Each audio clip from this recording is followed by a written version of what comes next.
Today on Campaign Check, we're looking at the Liberal Democrat manifesto. They've set out a range of policies from tackling climate change, recruiting more teachers and a big infrastructure investment plan. So, question one, are the promises as generous as they sound? They claim that once they've cancelled Brexit, the boost to economic growth will give the government an extra £50 billion in revenue. But question two, do their sums really add up? Let's take a look.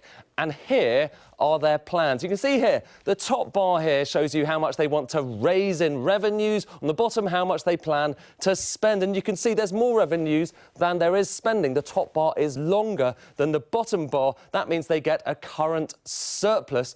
But where are they actually planning on spending their money? Well, the bulk is going to go on education and childcare. An extra 20,000 teachers, smaller class sizes, and a new universal free childcare scheme, which will cost a whopping £14 billion, nearly half of that entire chunk. There's more than £6 billion on anti-poverty measures. You've got £7.7 billion on the NHS and a host of other measures.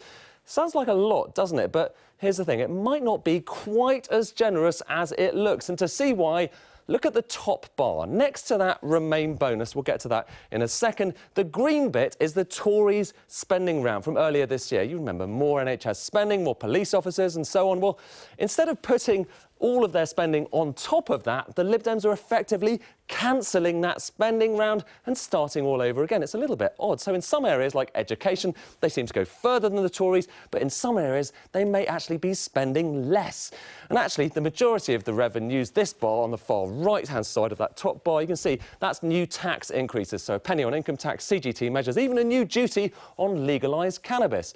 But back to that Remain bonus over there. Does that really stack up? Well, it all comes back to this chart. Most economists think the economy will grow more if the UK stays inside the EU. You see the difference between those top two lines there. And a stronger economy means more tax revenue, which means, well, a Remain bonus or whatever you want to call it. But because that's an economic forecast, there's a big risk that number isn't right.